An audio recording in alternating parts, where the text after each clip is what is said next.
All right, here we go. People are rolling in. Oh, Duane Llewellyn, I haven't seen your name in a while. We, And lots of people. Nick we've done webinars Jones. together, the Duane and Duane show. Oh man, that'd be so fun. All right. While people are getting in and getting their sound going, why don't I just do my intro stuff because there is a jam-packed information session here. Good morning, everybody. The end of February here with Duane's second appearance this year for lighting and electrical issues with both of the codes. And we're very happy to have Shaun back. If you are an old school lighting design lab attendee, you will remember Shaun fondly. Oh, hi, Avery. And let's go to the next slide, and I'll tell you how this is going to go if you have not had a webinar with the Lighting Design Lab. You are all on mute right now and for the duration, but there is a little questions icon somewhere in the toolbar of whatever version of GoTo you're using, whether it's the app or the program software. Look for that and click it, and you can type questions to Shaun and Duane at any time. We'll save most of them for the Q&A part, but if there's anything that we need to interject, I'm more than happy to interrupt Duane. I like to derail a conversation.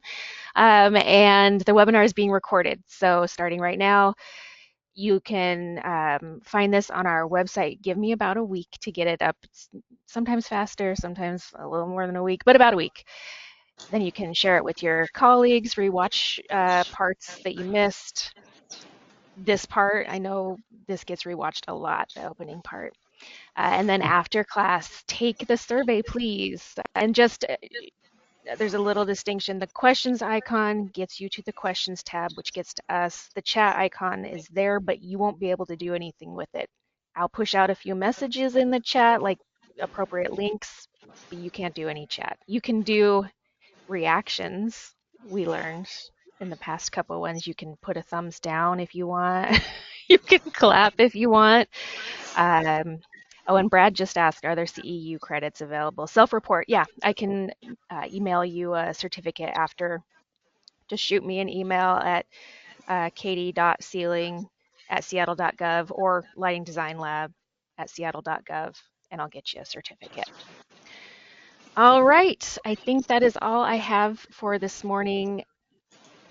Let's click to the next slide and make sure. Thanks, Katie. Katie may All right. actually, in fact, be the best part of this webinar. So, I'm just gonna suggest that's probably true. Hey, everybody. I'm Shaun Darragh. In case you haven't met me in the past, I've been doing this for a while. Been a lighting designer or been in the industry for a long time. And in fact, was thinking about this over the weekend. I've been involved in codes and helping to develop codes since 1995. So that horrifies me a little bit. These days, I'm primarily a lighting educator. So if you have lighting education needs, feel free to ping me. Duane, you're up. And I spent most of my career actively architecting, usually on big, complex institutional projects where I would be the geeky one of the design team and let the other more artistic things happen for someone else. But 13 years now I've been with the Seattle uh, uh, Department of Construction and Inspections, or one of its previous iterations, and it's been pretty interesting work. So next. While you're waiting for that, Tom Osborne wants you to know that those were nice selfies, Duane. Thank you, Tom Osborne. Um, the Anybody who's seen my stuff has been seeing this slide now for the last several years, but it's still this is unique to this state. I think we're the only state that has legislated uh, goals for the energy code and has some teeth in it. And we're so the main thing is on the left there. we're cranking down to 70% below where we were back in 2008, which was already ahead of the rest of the country, by 2030, which is creeping up really fast now. And so, and it mentions kind of by the way there that we're on the way to zero carbon buildings. So we got that. We've got regulations about reduction in emissions, and Seattle is cruising towards a carbon neutral city status. Next. It'll come as no surprise to anybody that a big driver, particularly with respect to energy effectiveness and lighting, really over the past 20 years has been the increased efficacy of LEDs. That efficacy continues. It's not as radical as it once was, but we still are seeing some levels of improvement. But really, the low-hanging fruit still remains these days a lot of the lighting controls, right? So there's a reason that lighting controls are a big part of any energy code, but they're also, frankly, a big part of effective buildings for the people working in them. We'll talk about that a little bit as we go through, but understand that even the US DOE has been talking about this notion of the big slice coming up with the savings from lighting controls. Duane, back to you. So here's another slide you might have all seen before. There's kind of four basic things that we're trying to do, and today we're talking about 3 and 4, especially 3, which is we only have so much clean electricity available. It's not an infinite supply, and building more is going to happen, but it's slow and expensive. So not wasting the clean electricity that we have, that our great grandparents were nice enough to build those huge dams and give us this resource. As we need more and more electricity, we need to use it efficiently. Go ahead.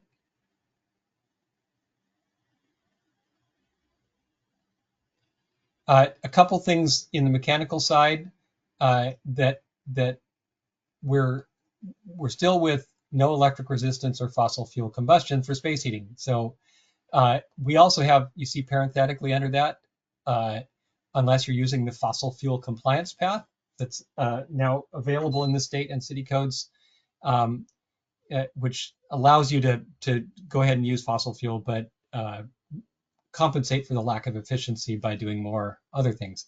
The one thing I circled in red there, it applies to everybody doing multifamily, that we do have an exception that allows 750 watts of electric resistance for each room in an apartment. Go ahead. And same for water heating. You can, unless you're using the fossil fuel compliance path, you would typically use heat pump to heat your water. Next. So I just went through the code and looked at what has changed from the last code. You can, and note that if you tuned into the Shaun and Duane show 2 years ago, some of these were different. There were various legal and political forces happening that modified things. So you can toss the old slide deck away. In this case, we've got for the efficacy in the dwelling units, we've got 65 lumens per watt for lamps. Shaun, what's a lamp in the world of LEDs? You're muted, Shaun. Oh, yep, you're muted. Thank you. In the world of anything, a lamp is something that you screw in and that emits light. In the world of LEDs, that blurs a little bit because, frankly, a lot of LED luminaires, the light fixtures themselves, they don't have changeable lamps. So the light fixture itself is effectively the lamp. Is that where you're going for, Duane? Yeah. So in our Seattle code, we've said, or you could have fixtures that were 45 lumens per watt when you're looking at the whole fixture instead of just I think what they meant by the lamp in this case would be the LED source. Screw in. Yeah. Um, I think since my last trip to the big box stores showed that there isn't anything except LEDs for sale anymore, maybe this is going to become a moot issue. Um, the the exit access we'll talk about later, but that you can have 0.1 watts a square foot instead of 0.2. That's just light that can stay on 24/7. We found that even then, if you had a typical office floor, you could have 8 or 10 fixtures around the floor that could stay on 24/7 if you need them. Um, Library stacks now use the warehouse aisle requirements that, if nobody's been in there for 20 minutes, the light turns down. And for open office, what you see in bold there is that the zones can for that you're controlling can't be any larger than 600 square feet. Next, and just a few more on this, and then we'll get back to fun stuff. Corridors, the lighting will turn down 50% after 20 minutes. Typically, this has not been a problem. We'll talk about that more later. Um, there, a little revision to the thresholds for small spaces that need daylight responsive controls. Instead of 2 fixtures, as we said before, it's 75 watts general lighting in that primary daylight zone, which is actually a lot. So little offices would not need that. Um, and and a lot of reorganization to the additional lighting controls section. That's that kind of miscellaneous grab bag there. Um, uh, the the Our favorite lighting type for the indoor grow operations. Seattle's rules were copied into the state code as well. Finally, I'll say uh, in the watts, the lighting power allowances.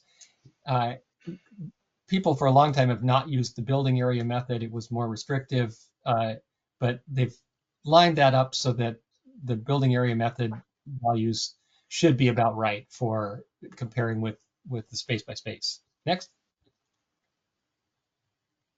So there are two ways you can deal with lighting controls. The first one, you can just do LLLC, luminaire level lighting controls, as opposed to room level lighting controls.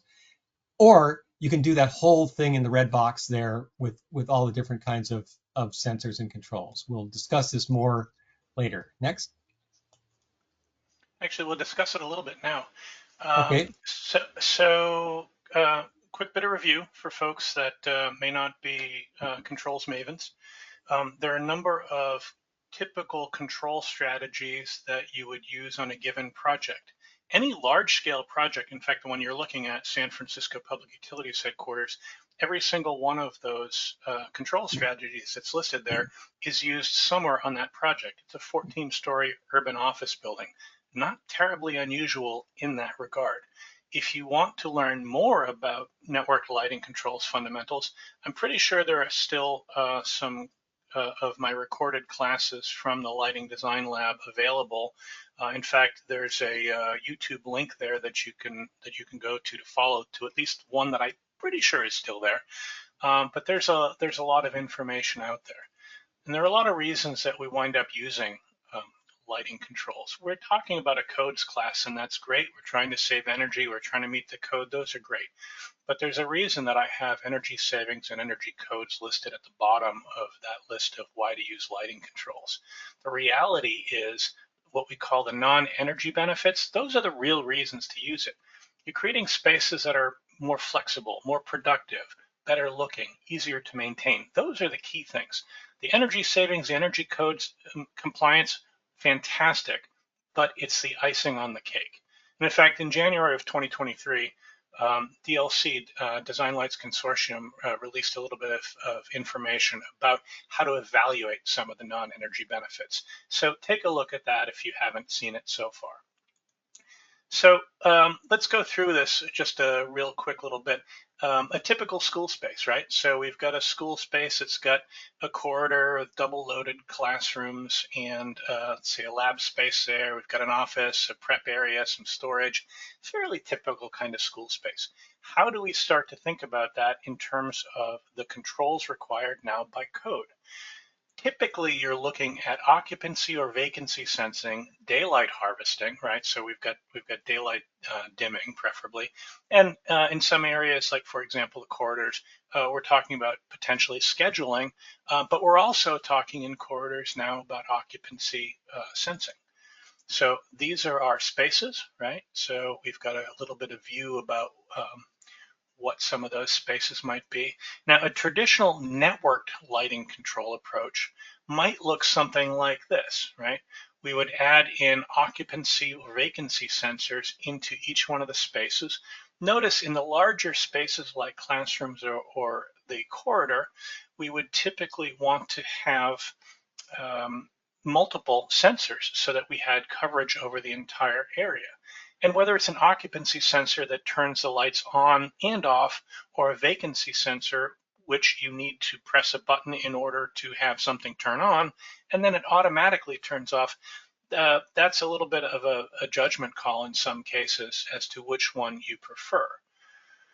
Um, Add into that daylight sensors. So you need to have at least a daylight sensor in every control zone, right, in order to raise or lower the lights. And if you have a large area, you probably need to have one near the windows at each one of the cardinal directions, since the sun penetration, the daylight penetration into each space is going to be different based on the cardinal orientation of the building. And then, of course, you layer in um, wall stations, right? So you've gone from automatic control. Now you have your manual control. You need to have manual control to be able to turn the lights off in basically every space, right? That's something that sometimes people forget. Well, I've got an occupancy sensor. Why do I need a wall switch? You need to be able to turn the lights off. This is kind of a standard thing. So And that people could watch a video or something like that with the lights down, even though yeah, while they're in. I have a great story of a high school I once evaluated where people had an ESCO, an energy services company, had put in metal halide lighting and occupancy sensors. It was fantastic. For those who don't know, metal halide lighting, once it turns off, it takes 15 minutes to warm back up again. So not necessarily a great control story. But you would have something that looks an awful lot like this for your sequence of operations matrix, right? Remember, when you do lighting controls, you also have to figure out what those lighting controls are going to do, right? So that they can be programmed. So you would have some kind of sequence of operations that looks like this. Now, this is a traditional look at how a network lighting control system would be able to meet code, sort of at a very high level. Now, this is great because they're cheaper than ever. They're more easily understood, easier to work with than ever. All these things are great. We'll see a little bit later this same kind of space, but how luminaire level lighting controls, or LLLC, can make it even easier. However, we're back to Duane. Okay, like I said earlier, there's this section called additional lighting controls where we toss in everything that doesn't fit the general rules. There are several of, and this was reorganized to be a little easier to use. So the first category there you see just need to have separate switching from the general lighting, display cases and task lights and uh, food warming, things like that. Uh, Hotel rooms have the lights and controlled receptacles that are auto off when there's no occupancy detected there. We'll get to occupancy sensor types in a little while, and then there's the exit access. Um, please be aware that that is if you just picture a floor of an office tower, that's the entire floor except the exit stairs and the shafts. Okay, the exit access is is every place you can walk from any corner of the space. So we used to just connect up the emergency lighting that's required, for power loss or like that, and just leave those on 24/7. And still, if you drive by downtown Seattle at night, you'll often see that little glow from office towers where 1 out of every 8 of the fixtures is just left on forever. Can't do that anymore. So so you have to use the correct kind of relay, and then when the general lighting is off, all those everything else will turn off except for that zero point 0.1 watts per square foot. I saw that as being like you put one above each exit stair door, and maybe a couple over at the elevator core, and you still could put a couple more around just so that if if the lights are completely off for some reason and someone has come out of a private office, they got enough to stay oriented. And it really, you can navigate by moonlight, so you can navigate by that. Next. Well, and if you're in a private office and you step out into a properly designed corridor now, the occupancy sensor will in fact detect you and turn the lights on. So as Duane mentioned, I mean, this is something we used to do. This is a photograph of the Spokane Public Library. You'll notice that most of the lighting is turned off because there's abundant daylight in that space. But that really, really, really attractive 24-hour lighting there makes the space just sing, doesn't it? Right? There are lots of ways that you can handle this now. In particular, with network lighting controls, many manufacturers offer lighting control devices that meet UL 924 that will allow you to drive the load to full output in an emergency condition while also having the control zone either on, off, or dimmed according to what's happening with the rest of the space. And for those systems that don't, there are third-party UL 924 shunt relays that typically work with 0 to 10 volt control signals. So there are lots of different opportunities to avoid what I like to think of here as kind of the broken tooth look, right? You really don't want that. Trust me on this. Duane, back to you. So one of my favorite pictures is huge parking lot with absolutely nobody there and the lights blazing away, which is the case with most parking lots.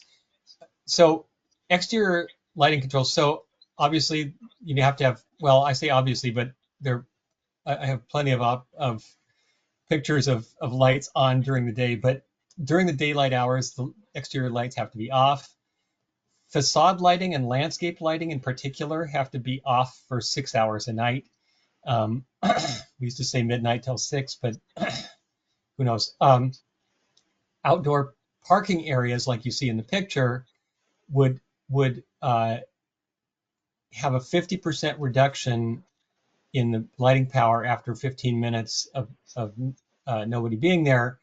If those are, each one of those is less than 24 feet high and more than 40 watts. So, which would work. If you go over 24 feet, what I hear is that, especially in bad weather, the sensors work poorly or unpredictably. Other stuff, so besides the facade and landscape lighting and the parking, other exterior lighting has to turn down by at least 30%, midnight to 6, or before, after closing to before opening, or if there's been no activity for 15 minutes. Shaun? And consider, with exterior lighting, consider controls. We never used to think about this. We'd have a big contactor switch that you'd hear it ka-chunk, and the lights would go on, the lights would go off at some point. Now we have the ability to use wireless controls that may, in fact, allow dimming or task tuning or scheduling. In some cases, color tuning. And there's a real push to warm up the exterior lighting out there to get away from that the blue light that we have for a lot of the sort of legacy LED light sources. So when you're doing your project, consider not just lighting controls for interior, but consider it for exterior. In fact, Georgia Power is an interesting utility. They, in the state of Georgia, they control a great deal of not just the street lighting, but also a lot of the parking lot lighting throughout the state. And they have been promoting this idea of using DALI, digitally addressable lighting interface, to control lights within their service territory for things like on-off, for things potentially like occupancy sensing control, but also to be able to monitor for things like maintenance so that they have the ability to understand what's happening throughout their service territory. It's a little bit of an extra cost. In their case, they're actually using modules that tie right into the NEMA socket on the light fixtures. So it's relatively simple. And apologies, I didn't go to the annual conference last year, but in 2023, one of the key things, or some of the key things that were really being talked about, master planning for lighting and social justice. Well, that's basically talking about lighting in potentially disadvantaged areas, outdoor lighting, outdoor lighting, outdoor lighting. So this is a big issue, right? Within the community right now about how we're really pushing forward in some of these things for exterior. In fact, one of the last big projects that I designed before sort of switching back into education down in California, we had rooftop pathways, rooftop lighting, all this stuff. We had occupancy sensors all over it, and we had the ability to dim or to turn lighting off for migratory bird patterns. So there's a lot of interesting stuff that can be done. Duane, back to you. And one more note about that. There's often a kind of fear of dark out there where people would don't like the idea that things turn off. But talking to security people at shopping malls and campuses, they love this idea that if we're supposed to be down and you see lights turning on, you can see them, a quarter mile away easily. And you know that somebody is out there and you're wondering why that's happening at 3 a.m, you might drive over and check it out. And so as you approach each area, as you get near to it, those lights come up. If not, then they haven't been able to detect any movement for quite a while. So safety actually improves. I use that on the apron of my garage, in fact, right? Here in Seattle at home. Interesting. The lighting power was, last time we presented, was going to be 10% lower than the Washington one, ended up at 5% lower, which makes it about the same overall interior lighting allowance as was in the last code. What happened though was that the ASHRAE Lighting Committee had a research project and redid the whole schedule, giving small rooms especially more lighting allowance, because they noticed that you can't optimize your lighting power for little rooms or irregularly shaped rooms. And yeah, some rooms like classrooms got more, but overall it got there was an overall reduction when you look at a weighted average. Next. So there's the 5% below.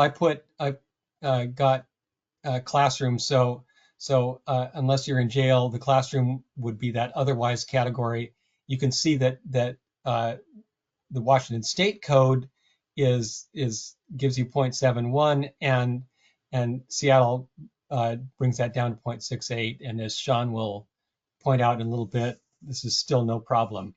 And I mentioned once again that you might, if you're in a hurry, just use the building area method, which might be just fine now. Next. And there are some footnotes there. The one to notice is that second one, ornamental lighting. I think the ASHRAE has this huge ornamental lighting allowance. It's like 0.7 or something like that watts, which kind of makes the rest of the lighting tables irrelevant. But here we're using 0.15 watts per square foot anywhere you like, as long as it's decorative and not general lighting, and it's got a separate control.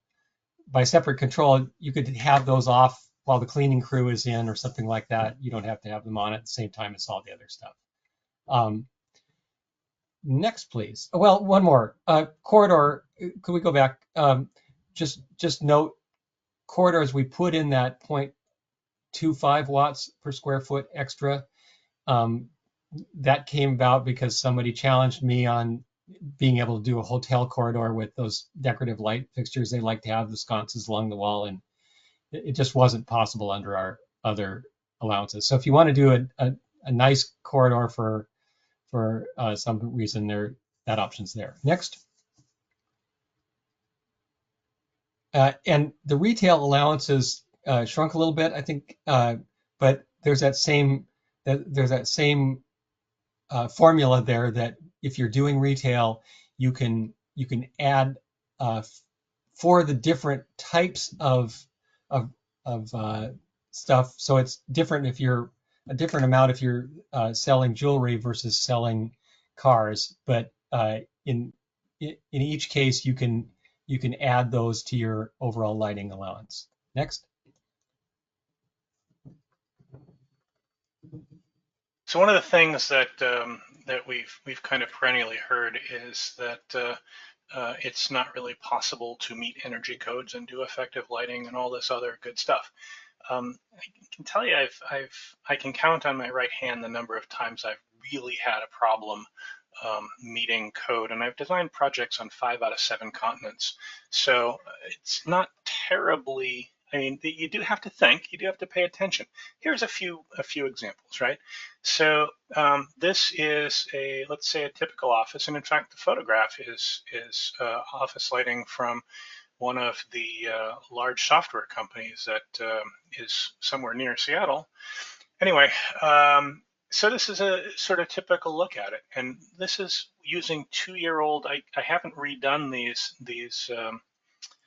these calculations for this year, but these are 2 years old and they're still easily meeting the code. So we've got an allowed 0.53 watts per square foot, a proposed 0.4 watts, target level of 25 foot candles. That's per the guidelines from the company. But we're estimating here that without lighting controls, without going ahead and task tuning, we're coming up with about 34 foot candles, which is 25% better than code. And you'll note that one of the things we really should do here is task tuning, so we can save even more energy and get down to the light level that they're looking at. If instead we wanted to do indirect lighting in a very similar kind of space, this photograph happens to be that San Francisco Public Utilities headquarters. Same power allowance. We're a little bit lower light level, although actually the space will feel brighter because we're lighting the surfaces. That's 32% better than code. And again, we'd want to potentially look at task tuning for that. What about classrooms? Oh, sorry, go ahead. Can I ask you, for these examples, do you have a target light level? Do people want it brighter than that? Or I've noticed that if you give people a choice, they might turn it down a ways just for visual comfort. Yeah, almost never have I found people that wanted more light, honestly. Every now and again, there'll be somebody that wants more light, but by and large, the vast majority of folks, when we go ahead and give them the light levels that we're expecting. This, of course, means we also have task lights at desks and things like that so that people can have more light if they need to. So we have a task ambient solution, but I've very rarely found anybody that wanted more light than less in an office situation. And is that I hear from some people advocating higher light levels that it's a public health issue, that there's as far as your personal well-being, you do better in brighter surroundings. Do you buy that? So that's a completely separate question. You're sort of raising issues with respect to circadian entrainment and the endocrine system, which kind of goes far beyond this discussion. This image here has to do with visual acuity, not with circadian systems. That's an open question that there is some discussion out there that spaces should have higher light levels. There are, let's just say that it's still under discussion. Okay. However, those that are interested, the IES has recently put out I don't know if it's a recommended practice or might be an RP. Regardless, there is an IES document now out there about circadian entrainment that may be worthwhile to look at. Again, far beyond the scope of this discussion. Okay. Classrooms. So classrooms typically we are looking at a minimum in the state of Washington, minimum target of 30 foot candles, right? In order to get that, typically you're going to be higher in order to get that minimum. So it's a little bit funky. Allowed 0.68 watts per square foot. In this case, we're not lighting a whiteboard. We're just letting the space go by itself. And we're about 11% better than code if we don't use that whiteboard allowance, right? And we would want to use those same kinds of lighting controls in this space. If we add the whiteboard allowance, we'll see that we are effectively lighting the whiteboard, effectively having a very similar calculated light level, because really we're just lighting the vertical surface of the whiteboard. In this case, we bump up to 32% better than code. So that allowance actually does give us quite a bit of leeway if we need it, right? What if we wanted to do indirect direct lighting, which for my money is the best way to light classrooms, because it, again, lights the surfaces, gives you a perception of brightness, balances window walls and so forth. And you're, again, about 33% better than code. So fairly similar from an energy standpoint. I would argue much higher from a quality standpoint, particularly given the fact that in a classroom that has indirect direct lighting, you're also going to have a higher ceiling, which is going to facilitate daylight penetration further into the office. And let's face it, we all know, and this has been proven by the Hesham Mahon group, that kids do better in spaces with daylight. Adults do better in spaces with daylight as well. So this is a key thing. Duane's talking about corridors. So what about corridors, right? If we had that sort of display for decorative, this is a fairly typical looking corridor, right? This is a corridor that we had for this particular school. In this particular case, we are the target, IES target is 10 to 15 foot candles. We're at 14 right now, and looking at 60% better than code. If we add in display lighting, we're at about 50% better than code, right? We've got accent lighting on the walls. So this is a school. Maybe this is accent lighting on trophy cases or on displays or something. Really interesting study. A few years ago, the Lighting Research Center up in New York did a study changing lighting in a multifamily residential facility, changing from fluorescent lighting with no controls to an LED system. What they also did was reoriented the lighting. So instead of the light fixtures shining, I mean, it's linear lighting, but instead of it pushing the light further side to side in the corridor, pushing light up onto the walls again, so you get that perception of brightness, which is so important. In this case, they did a 1-for-1 luminaire replacement, right? Just exactly 1-1. They increased the light level from 100 lux to 300 lux, so 10 foot candles to 30 foot candles. So that's actually a significant increase. The lighting power density was 0.38 watts per square foot in this case. Remember, our allowance is what is it, Duane? Sorry, 0.4. Oh, sorry. Anyway, so we've got 20% output when no occupancy is detected, right? So you've got the controls, no rewiring was required, none of that stuff. And look at the power density here, right? If we wanted to bring this down to the light levels that IES recommends, we would have significant additional power savings, right? So I think the most important thing to notice from this is that 78% of the occupants approved of the bi-level controls with a 5-minute time delay, right? Dimming to 20% was not objectionable to these folks. I would argue that in a quarter like this, dimming to 0 would be a real problem because then you open your door, you look out into darkness until you get to some point that the system sees you. So 20% is a better choice. And they had luminaire level controls, meaning that there were occupancy, vacancy, daylight sensors on the light fixtures themselves, right? So this is downloadable. You can find it. Really, really great study.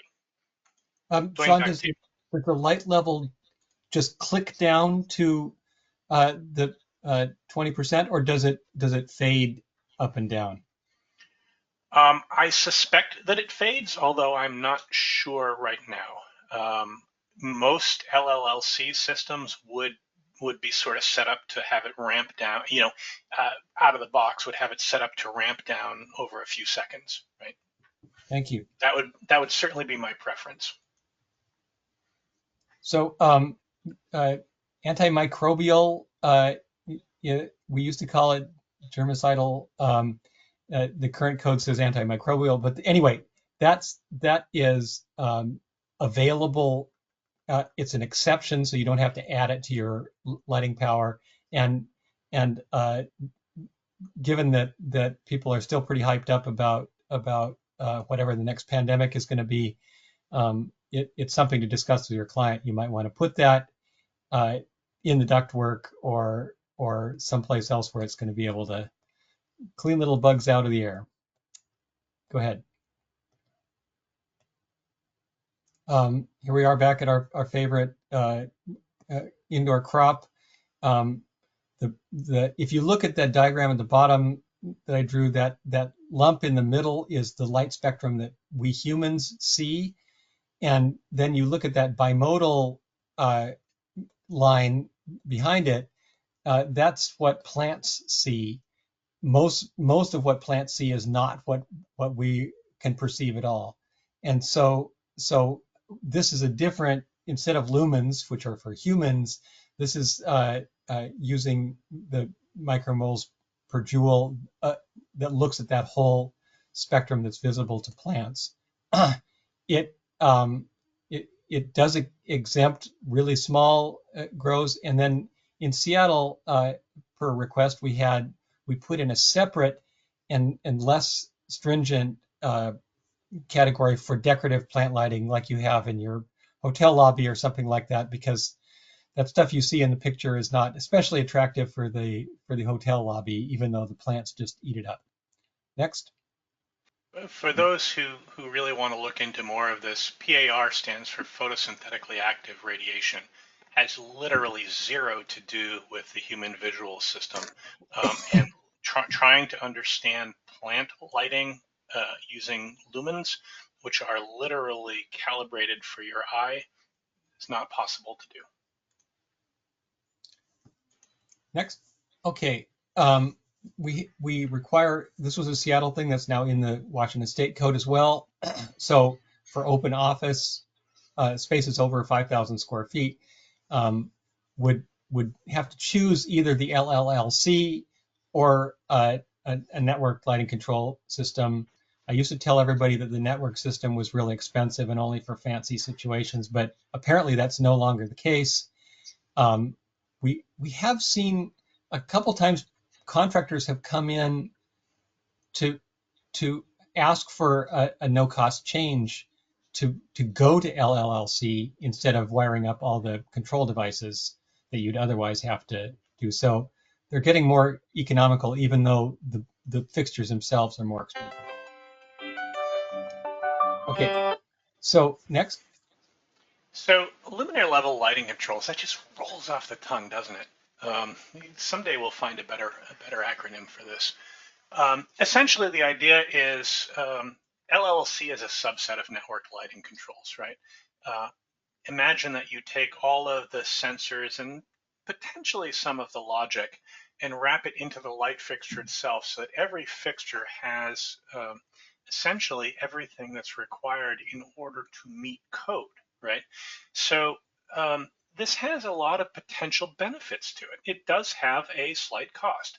There is an upcharge for luminaire level lighting control fixtures, but in my experience, it's easily covered by the simplicity of installation. Now, there are a lot of different controls that a lot of different, considerations that you can have here. But the key one is that it really maximizes flexibility and it simplifies installation, particularly in retrofit applications where you can usually use the existing power wiring um, and not have any real major changes that you have to do other than a little bit of programming, right? Now, if you go to the lightingdesignlab.com resources, there's a ton of stuff that you can find there about luminaire level lighting controls. A few years ago, just before the pandemic, in fact, this was released. This was a study that was done down at the University of Oregon. Down at the University of Oregon with NIA and run by Kevin Vanden Wijmelenberg, who some of you may know. And what they found was in an office bed, testing one-for-one replacements with LLC versus redesigning with network lighting controls. They found that the network lighting controls was considerably more cost effective than doing the network lighting controls. So I'm going to tell you that that's not going to always be the case, but very frequently you will find that it is easier to do that, again, particularly in retrofit situations. Now, this study, I believe, is still available on the NEO webpage, so go take a look at that there. So Shaun, earlier, question for you. yeah. I've had complaints from lighting designers that LLLC function is only available for sort of your plain potatoes fixtures, and if they want to use something fancier or cooler looking, you can't get it. Is that still the case? So imagine it this way, Duane. Anything that you can effectively attach a sensor to can be a luminaire level lighting controlled fixture. Not all fixtures are going to allow that. A lot of the high end, a lot of decorative fixtures, downlights, things like that, really aren't going to be applicable. So that's where you make use of the fact that luminaire level lighting controls are in fact, again, a subset of network lighting controls. So if you go ahead and, let's say on a given project, 80% of the light fixtures in an office building can be LLC, great. Have them as LLC. That will save you the installation time, all that kind of good stuff. For the 20% that doesn't work for, you actually just use the same system's network lighting controls components. They all talk to each other. It's all usually wireless. It makes it actually really simple these days. It's better now to do lighting controls than it's ever been. Yes, it used to be very expensive. It's not anymore. So if we look back at that school that we were talking about before, right? Here is our traditional network lighting controls approach, where we've got a whole bunch of occupancy sensors, vacancy sensors, daylight sensors that we need to locate, put up in the ceiling, program separately, all these kind of good things. If we were doing this as an LLLC, it would look more like this. The actual sensors, the vacancy sensors, the occupancy sensors, are in the light fixtures themselves. So you just put up the light fixtures. It already has those sensors. They do need to be programmed, but they needed to be programmed anyway. But you don't have to add the additional gear. What else do you have to do? Well, you still have to add the wall controls, right? That you would put in there in those spaces. But now they're just talking to the light fixtures themselves. Your sequence of operations looks very similar. This still has to be programmed. But you'll notice your control zones become a little bit different, right? In that you're going to have each individual light fixture is in fact its own control zone, which sounds daunting, but it really isn't. They're really simple to program. If you've ever taken one of my network lighting controls classes, hopefully some of you have. I haven't looked at the list here. You'll know that these things are cake to program from even devices like this, your smartphone, right? Smartphone, tablets, really.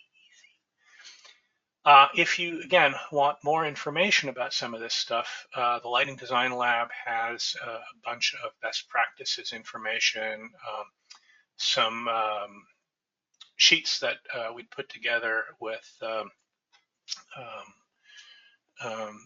folks from NIA when we were still down in the Soto area. There's some videos, a lot of different things can be done here. Now, just to show you that the city is in fact walking the walk, right? This is a couple years old now because this was designed when I was still with the lighting lab, and it's been a few years now. But as some of you will know it as Key Tower, some of you will know it as SMT, Seattle Municipal Tower. As it ages, right, the lighting, oddly enough, had been among the best fluorescent lighting that was ever there, right? Great stuff, truly. But that stuff is aging out, and the manufacturer is no longer supporting it. So we did some mock-ups at the lab in 2019, and we selected a luminaire system to be the best option. Moving forward, we actually went ahead with a local design firm and redesigned the first couple of floors of the luminaire replacement with a similar high performance LED system that had LLLC. So the existing light fixtures used 2 T8s, 56 watts. With LED, we dropped down to 32. So we had a 43% energy savings right there, which drops us to about 0.4 watts per square foot. But we also then had controls. I'm going to be frank, the SMT has basically no lighting controls to speak of, right? Nothing that we would consider to be real lighting controls these days. And probably was great for 1988, but not so much now. With the LLLC, we actually had an estimated control savings of an additional 60%, or 29,000 kilowatt hours per year per floor. There are 57 floors in the SMT, right? That's a significant amount of savings. Plus, it winds up giving you the ability to have light modulated, to task tune, to have more effective daylighting control, and to not have every single light on the floor turned on when there's one person working, right? This is truly significant. So again, the city is, in fact, walking the walk, not just telling people what they have to do. Duane, back to you. I'm going to get off my soapbox now. Well, that soapbox is a good one. That's over 1.5 million kilowatt hours a year for that one building. That's a lot of power, which used to just be wasted. One thing I should note on that, which I didn't, the existing wiring was used 100%. Basically, the old light fixtures pulled out of the ceiling, the new light fixtures put back in, the big contactors, controlling the whole floor, hopefully were disabled, but it doesn't really matter, right? Because the lighting controls are luminaire per luminaire. Do that. So this is something that's different from if you were paying attention last time, but we're back to still having something in the code for light reduction controls. And you see in that top left, I got the list of exceptions, which includes most spaces. And so maybe the only inboard areas of offices that don't have other lighting controls, or big gymnasiums or something. We do require dimming for daylight controls, but in the bottom left there, you see 3 options you have for the light reduction control. The first one is just continuous dimming. You've just been hearing about that. The second one is switched, which used to make sense when we'd have a fixture with 3 fluorescent tubes in it. You could have all three or just the middle one or the two outer ones. Um, that when that switches from one to the other, everybody looks up to see what happened.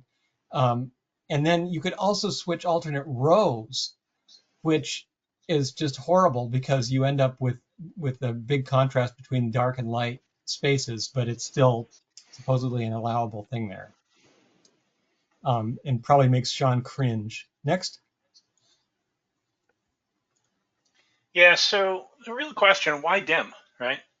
One of the key things about lighting controls, if you want to have a successful lighting control system, and you don't want to get callbacks and all that other stuff, you don't want people to know what's happening. You don't want it to be obtrusive. Dimming is less obtrusive. This kind of goes back to that whole idea of non-energy benefits. You're not trying to make lighting less bad, you're trying to make lighting actively good, right? So dimming means that you don't notice that the lights are changing. You dim over time, right? Even in a gymnasium, even in a big school classroom, please, please, please, almost all light fixtures that you can buy today have dimming inherent in them. Make use of it. Don't do switching. Never, ever, ever do checkerboard switching. It's both bad visually and it's actually more expensive now. So no more switching. Dimming. Dim, dim, dim, dim, dim.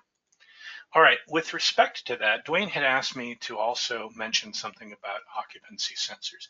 This kind of comes back to that same idea of making things obtrusive. If we were in a classroom, I would ask you all, hey, who here has been in a space where the lights have turned off automatically? And everybody's hands would go up, right? That happens less and less frequently now, but when it does happen, it's almost never the fault of the actual sensors. It's really a misapplication or it's a placement error.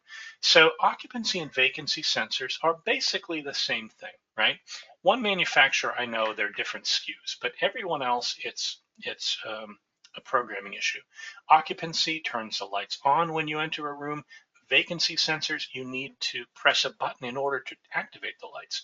In both cases, once you're gone, the sensors turn the lights off, right?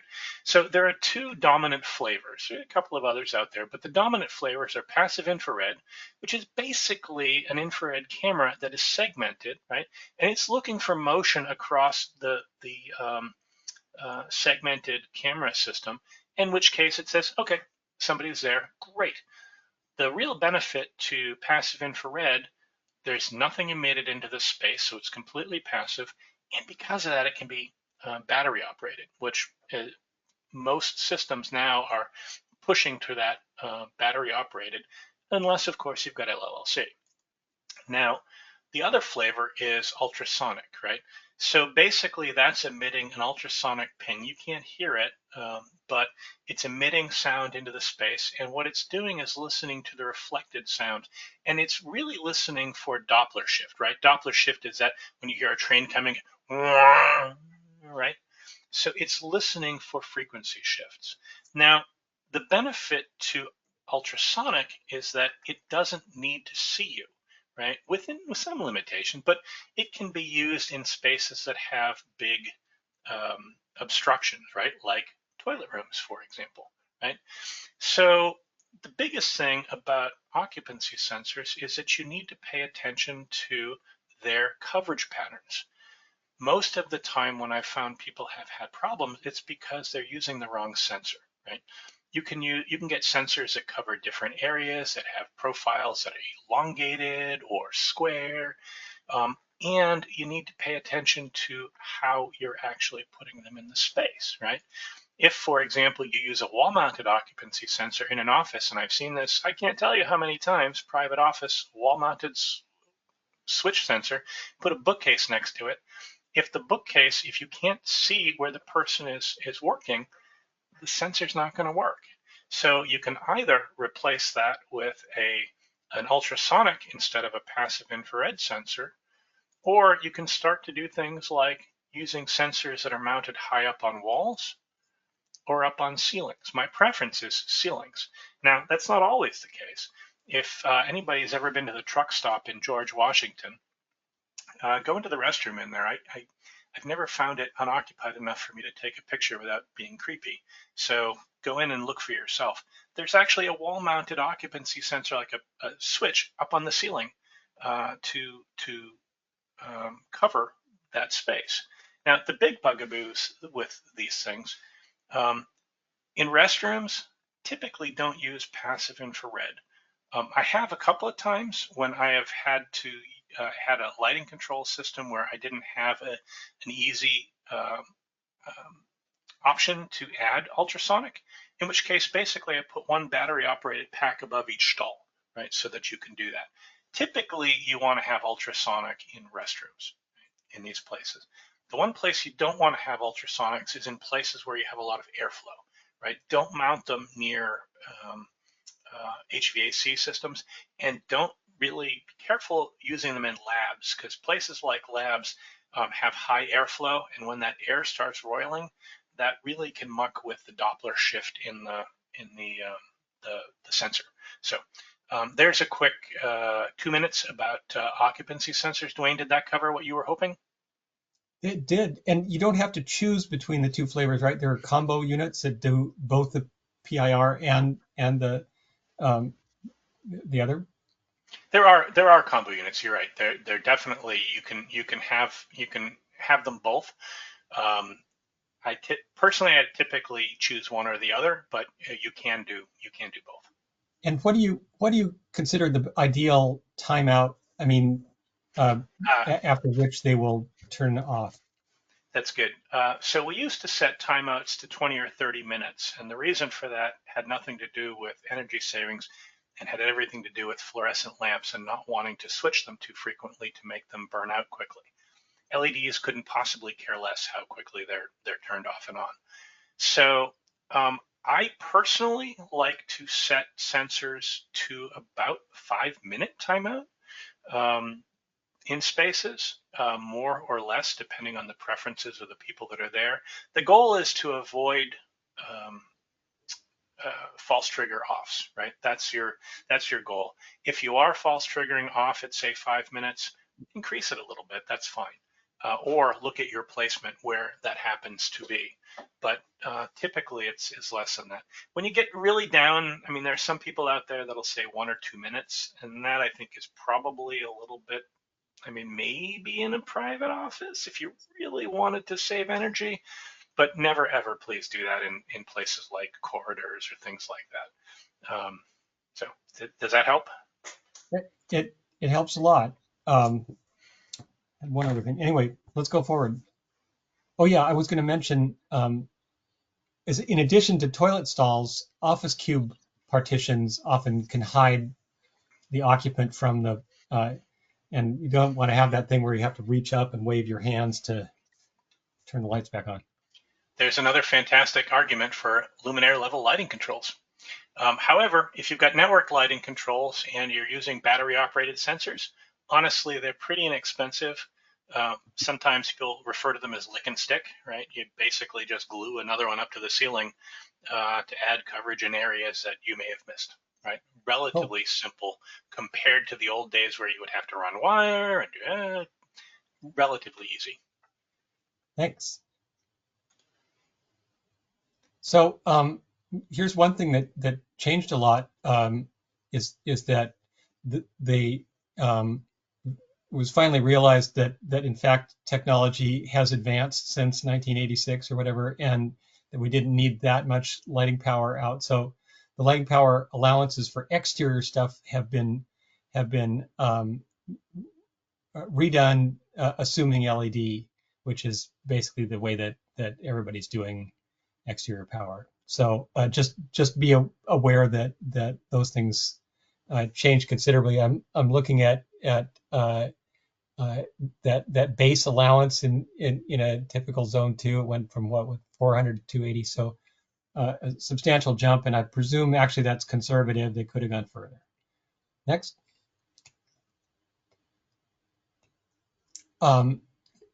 Just remember, if you're doing apartments, that and you have gas appliance. I've really only seen those for the deluxe penthouse unit or something like that. But anywhere you're using a gas appliance, you got to accompany it with an electrical receptacle and in a fully functioning circuit that could make that, you could literally be plug and play to pull out the gas unit and put in uh, uh, an electric unit.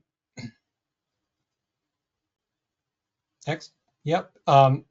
We have a similar thing in Seattle code for commercial kitchens in new buildings, and we're saying that for each place where you've got gas appliances, you've got to bring out an electrical panel that is sized. And we have rules in there for the sizing to be able to handle a conversion of all the gas equipment to electric, so that and that's a fully wired panel, so that we know that the utility service and the main panel is capable of handling that in the future, to avoid that huge cost, because we do have Seattle's BEPS, the Building Emissions Performance Standard, looming up, and we don't want to be building new buildings that are then going to have a big electrical upgrade to fix their kitchens, which is one main usage where we're still permitting gas, because not everybody's yet comfortable with the conversion to electric stuff. Next. Just this is maintained the same, but we've got controlled receptacles in that list of bullet points you see there, all those different kind of spaces. Half of the outlets, and I would say it's preferable to have the top half of each duplex outlet be the one, so that everybody in the whole office knows that if you have your classroom aquarium, or you got a server or something like that, you're going to plug it into the bottom half. If it's your desk lamp, your monitor, your music system, whatever, you plug it in the top so that it would just be on when you're around. Those are controlled either with aux sensors or some kind of an automatic time clock. Next. And that needs to be identified, right? The controlled outlets need to be identified clearly. Yeah, they have you can get them with a little symbol there. I think it's often too subtle for people to see or notice, but so I prefer a separate color, but my interior design friends might want to disagree. So it's important to, oh, sorry, go ahead. Oh, go ahead. It's important to recognize that we don't typically think about this, but there are a lot of vampire plug loads. In fact, anybody who's been up to the Bullet Center to take a look, when PAE was designing the Bullet Center, they took a real inventory of all of the various electronic components up there.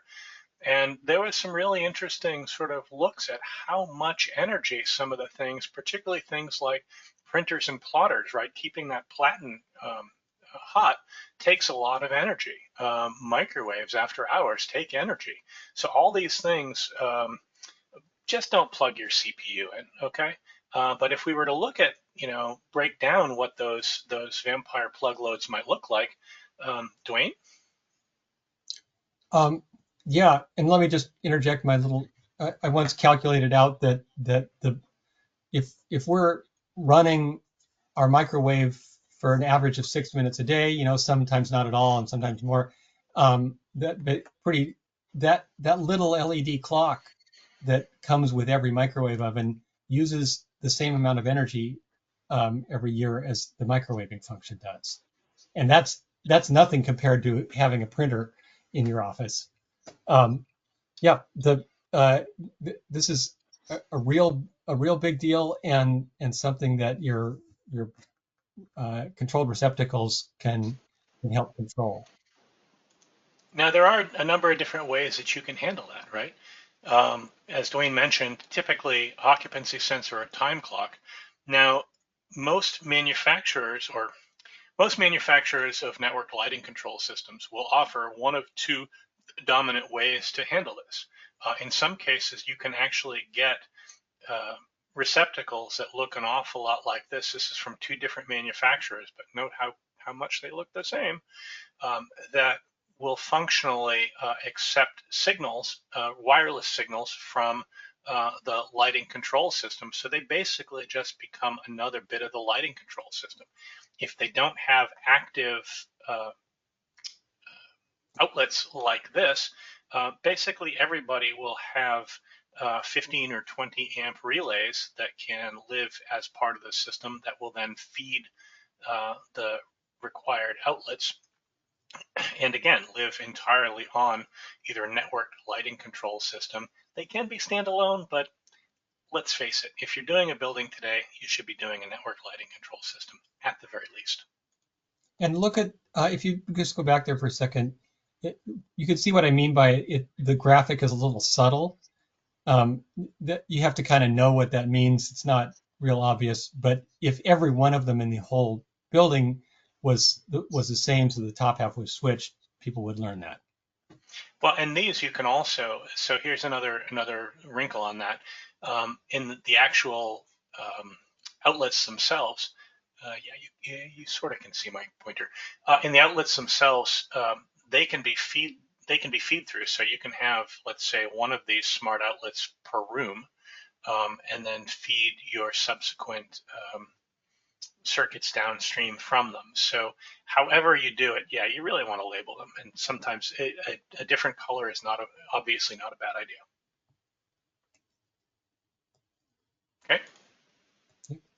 Okay. Into the efficiency credit system, note that we've redone the credits so don't freak out. Like each of the new credits is worth about each of the new credits is 6 times what the original one was. We tried to make it so that each credit is 0.1% of the EUI of that building, more or less. But you can see where I've circled on the bottom there. If you're doing a school, the top number is going to be the efficiency credits you need. Middle number regards to additions, so never mind that. But the bottom one is building load management credits. So you need 15 of those in a new school. Next.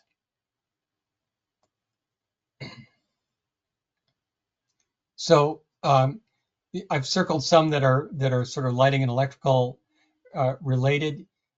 You've just seen from Shaun's stuff that getting 20% better than code might just happen automatically when you do a competent lighting design without having to do anything special. That's 32 credits. That's 2/3 of the ones you'd need to get through right there, and you can be a hero for your design team, right? Add some more for some renewable energy, and you're there, and nobody else would have to do anything. Yeah, go ahead. I just wanted to mention in particular the renewable energy one has this hairy-looking formula to figure out what that number actually means. Next slide. So this is literally a hand calc that I was able to do in 10 minutes, but I'm trying to make it clear that at that top thing along the top line there, you'll see that you take the credits from the table, which was 13, and then you multiply it times along the top of that equation is the first one would be the watts for just the system. Let's say you put in 5,000 watts times the renewable energy factor, and that is, we'll see in another slide, it's 1.0 if you put it on your roof, and then it's 0.75 or less for other situations. The second factor would be, say you didn't have enough room, so you put some of it off-site, 15,000 watts, then those the renewable energy factor would be 0.75. I think I put it in there.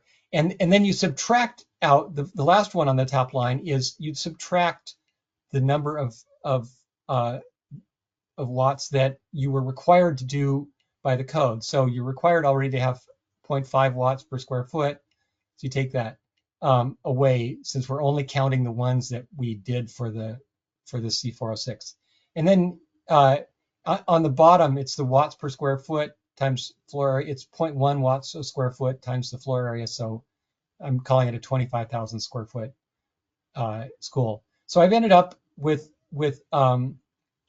19 credits there, and that's for that 5,000 watts on the roof, 15,000 watts uh, uh, elsewhere. Next slide. It's really, it looks hairy, but it's simple. Off-site stuff, you can see where I circled that the offsite, I was going to use a renewable power purchase agreement of 0.75 watts a square foot. That has to be renewables that are either directly owned, or they're in a part of a community solar array there, or like I mentioned here, a power purchase agreement.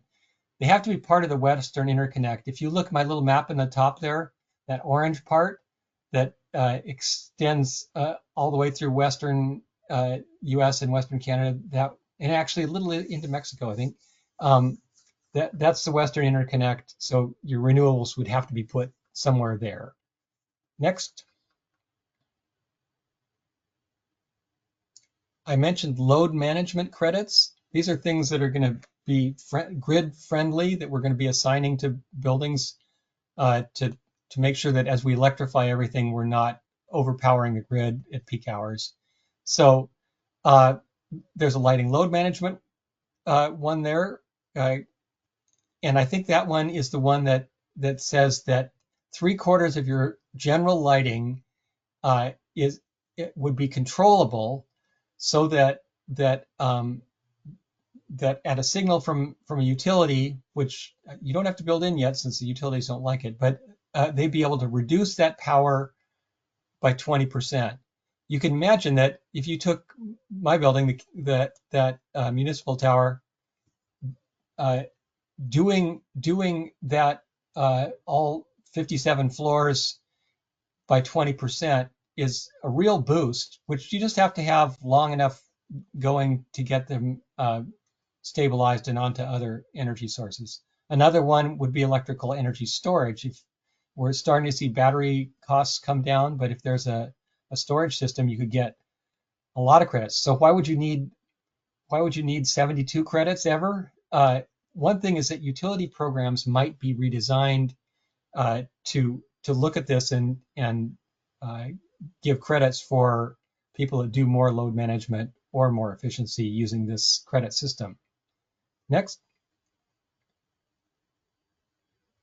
Apologies, everybody. I didn't update this slide. I did, in fact, update the slides with the examples on them, but these numbers are a little bit shy. So if we're trying to exceed code requirements, the software company example or the corridor example or lab classroom, exceeding code requirements, I'm not going to tell you exceeding it by 20 or 30% is always easy, but it's certainly within the realm of possibility. So it is something to consider. A quick example from in town here, from a retrofit project, Miller Hull Studios. Everybody knows Miller Hull, fantastic Northwest iconic architecture firm. They're in the Polson building, right in Pioneer Square, old fir beam structure, top floor. We redesigned their offices, completed it in 2017. So this is several years ago now, and the technology has only gotten better. It was a TI renovation. The lighting that they actually had was fluorescent. They had basically no lighting controls. It really literally was somebody was working on a Sunday afternoon, one person in there, the entire floor plate was on. We redesigned it with high quality linear LED with, in this case, it's not luminaire level lighting controls, it is network lighting controls, but it effectively is close enough because each one of the lines of LED that you see there is controlled independently. So the end result, we went from something like 1.3 watts per square foot down to a connected load of 0.3 watts per square foot. Better lighting, added lighting controls. The staff has been nothing but happy, according to all of the information that I've gotten. In fact, a couple of these photographs that I've taken were used in Miller Hull's monograph, recent monograph. So 60% better than code at the time. With the lighting controls, the effective lighting power density is probably closer to 0.15 watts per square foot, right? And this is a retrofit project. This isn't even a new construction, in which case it's normally easier to get these numbers.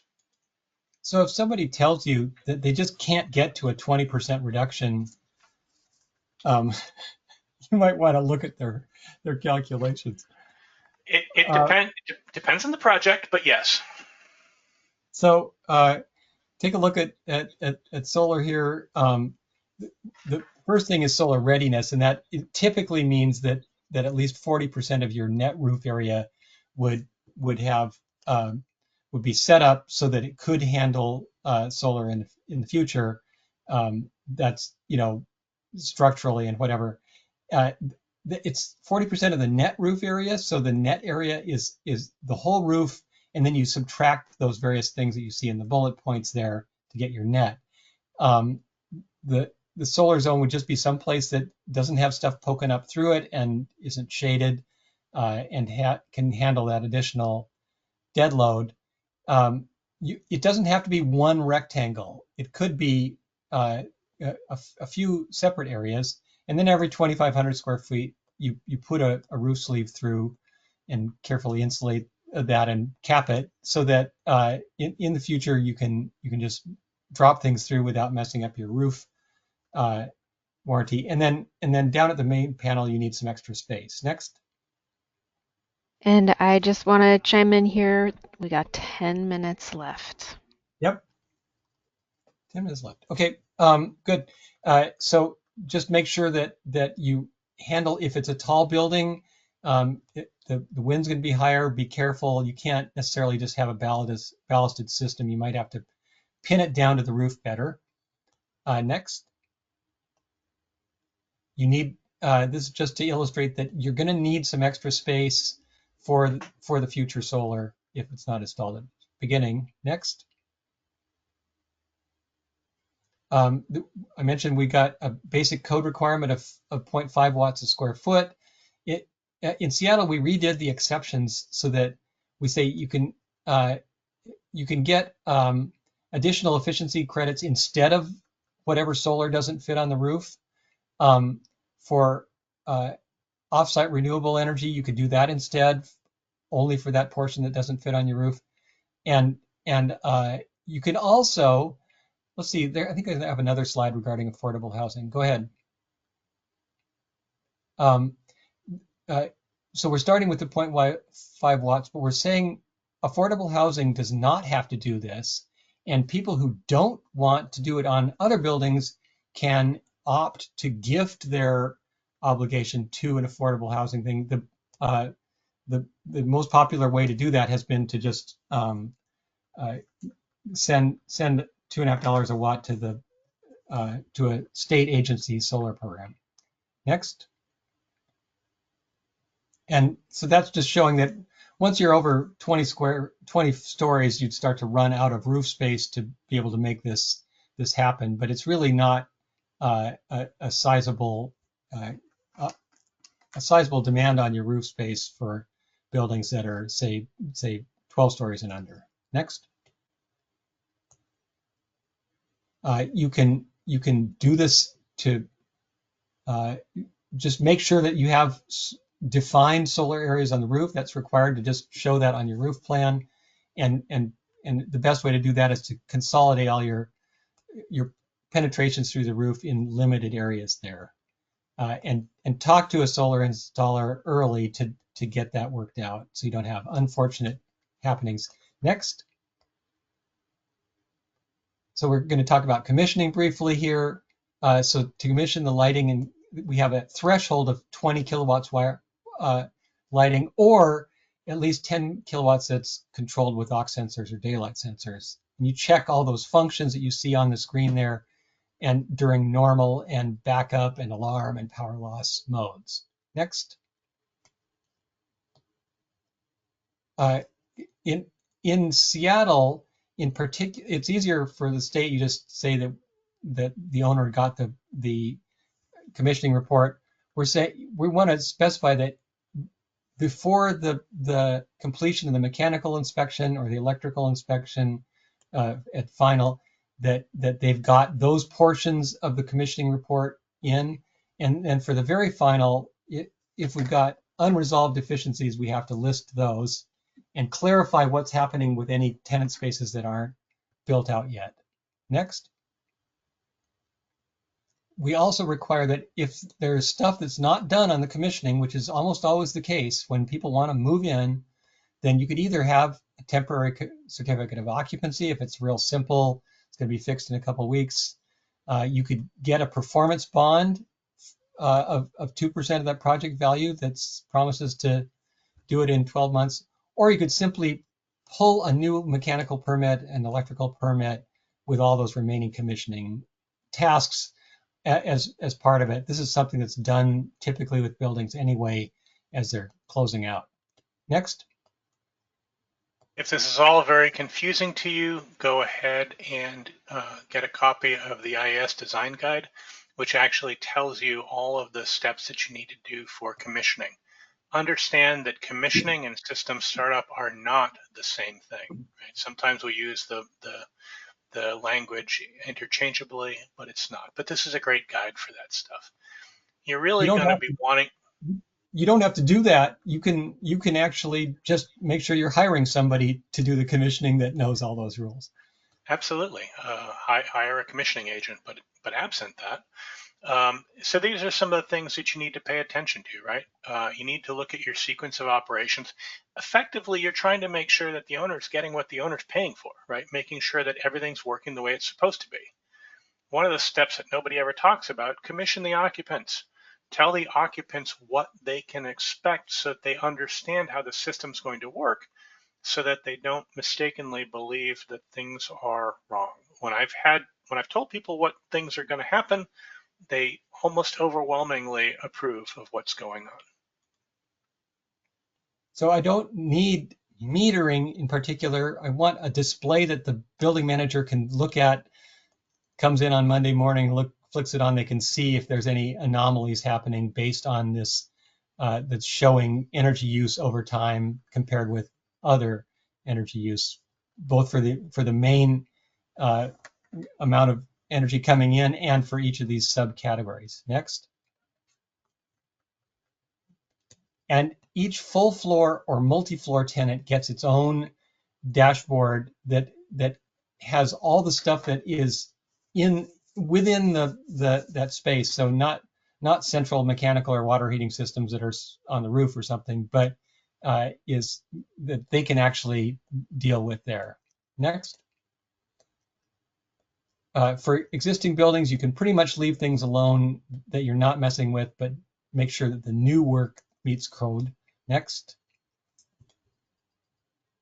So if we do require extra metering for alterations and for equipment replacement, so be aware that happens. Next. Lighting alterations. The first stage is if you're replacing light fixtures any more than 20% in any space, then you got to bring the whole thing up to current standard, which makes a certain kind of sense. Next. Stage 2 is if you're actually putting in new fixtures or you're rewiring or recircuiting existing ones, and you have to put in all those local things, the light switching and daylight and aux sensors. And if it's the third stage would be that if you're actually moving or replacing the lighting panel and the raceway out to the fixtures, then you'd also have to add automatic time switch function. Next. Same thing with controlled receptacles. If it's less than 5,000 square feet, don't worry about it. But otherwise, for new outlets, half of them have to be controlled. Next. If you are doing a retrofit, make sure that you actually pay attention to what the existing design is, right? Evaluate it. Make sure that the light levels are appropriate, that the layout is appropriate. If you can, reuse the existing wiring, and honestly, LLC should be your first go-to for every one of these typical kind of office, hospital, classroom replacement kind of things. And I will add, most electric utilities, including City Light and PSE, will offer additional incentives for LLLC, which can be very, very useful for the project. So that's us. Next slide. Next. There. Wait, there's more. Next. Katie, do you want this or do you want me to tell it? We can skip this out of time issues. I just want to acknowledge that it is 11:30. So if you need to go, go do that. This is being recorded, so you can come back, look at it later. Um, uh, Flash in the next code ones up there. Good. They are available to register for. Well, the next one is at lightingdesignlab.com. We've got next week lessons learned with commercial hot water heat pump installations with Buddy White from Nile. He's going to talk about some of the stuff that he's installed over the past 5 or 6 years. You can skip to the next one. I want to get our questions. Okay, questions. Are you guys ready? Let's Maybe. see. Maybe. Thanks for joining us, everybody. For those that need to go, need to jump off. Yeah, absolutely. Thank you. And first one was way back at the beginning. Duane, what was the square footage that applies to the 0.1 watt square foot that's allowed to be on 24/7? That is for the entire exit access, which, as I described, is everything except the stairwells and the shafts in the building, and that 0.1 watts, if it's a 20,000 square foot space, then you could have that's where it applies. Okay, Dan, if you need more info, write me again. And what is the code requirement for living walls? There's been a bit of confusion regarding that. You're talking about having plants growing up a wall. That would be that thing I put in the Seattle amendment for decorative plant lighting. Would be the 1.4 watts, or the 1.4, whatever that metric was. What was it, Shaun? Photosynthetically active radiation, PAR. Right. Yeah, instead of the 1.7 or 1.9 it required for the grow systems. Okay, and Paul has a long one. He says he's not truly sure what the answer is, but he's always wondered if total life cycle cost has been studied for lighting control and receptacle control, and has 2 thoughts for you to ruminate on here. For number 1, for LLLC, we're adding rare earth material to each fixture versus using a central system.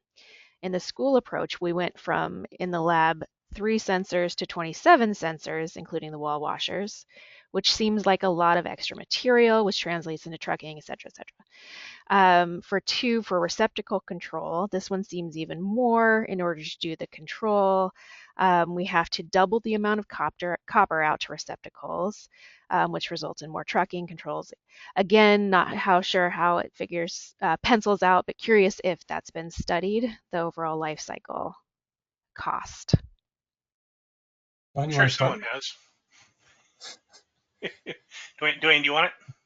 Well, in the first case, for the lighting, remember that there's less wiring, because these are wireless controls, so there's savings in investment there, and so for the receptacle controls, I think Shaun mentioned that those are also available in a wireless flavor if you don't want to be doubling up your energy. Remember, we were requiring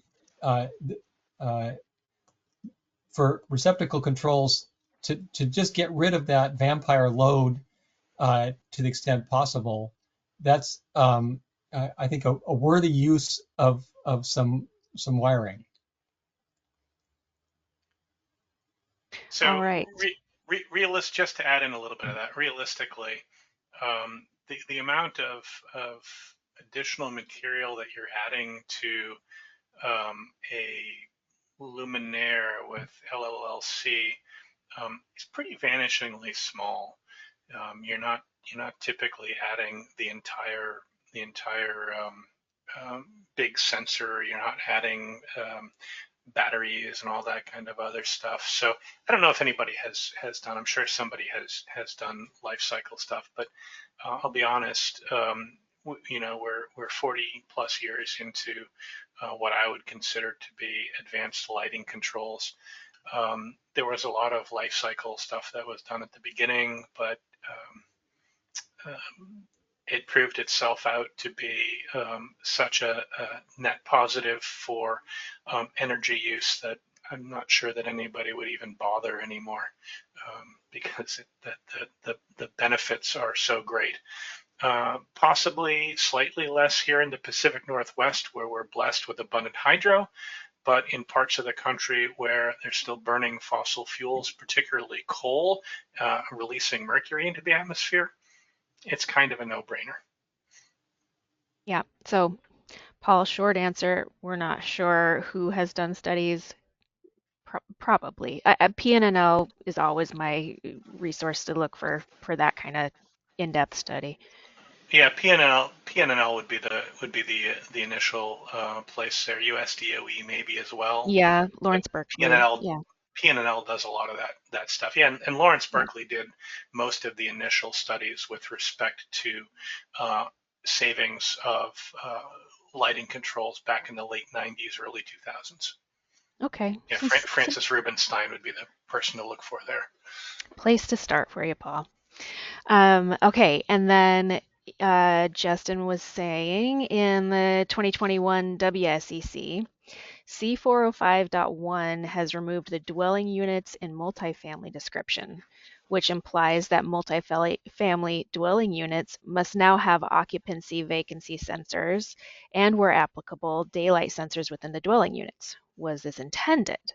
In the 2021 SEC, the dwelling units in multifamily has been added back in, which means the dwelling units don't require occupancy vacancy sensor and daylight sensors. If this wasn't intended, how would this be addressed at the state level for projects outside of the city of Seattle? Um, I, I think that other portions of the code will clarify that dwelling units have their own special rule. And so I'm guessing that other code officials around the state are going to adhere to that and have the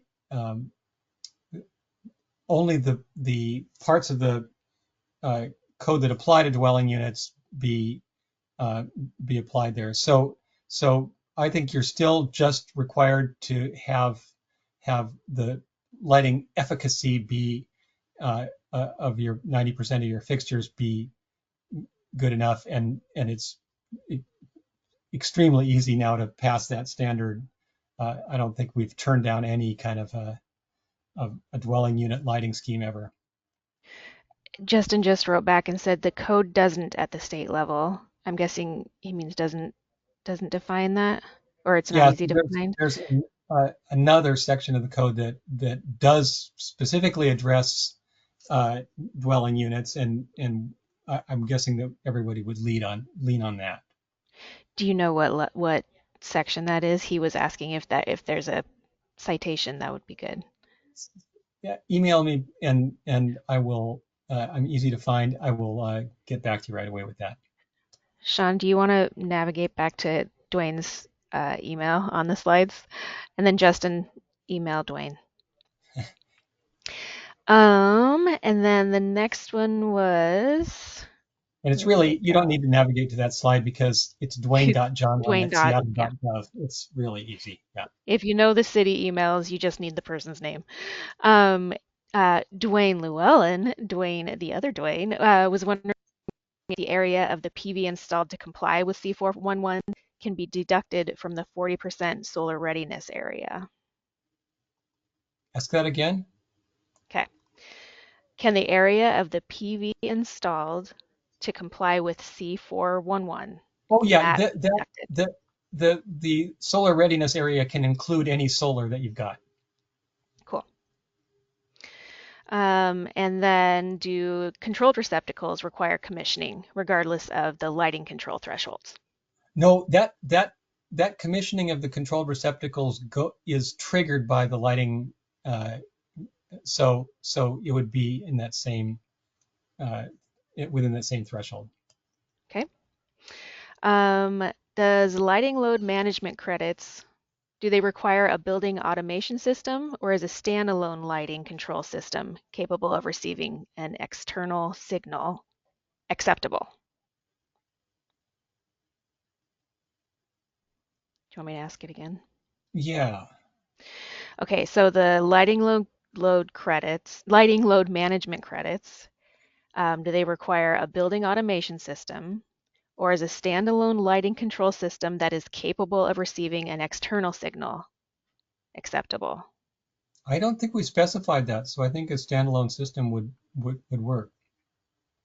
All right. Yay, And Duane and Llewellyn. and most throw in there most modern network lighting control systems um, do have that demand management capability quite easily. Okay, good. All right. And then does the lighting load management credit require LLLC? No, it's a separate issue. It's whatever your lighting is, you've got to be able to have it reduced by 20% uh, with a signal coming from the utility. And then Shaun, Lance was wondering what was the YouTube link that you had? Which class was it for? Those classes So, are all posted. What's sorry, that? Lance. That's the link was for.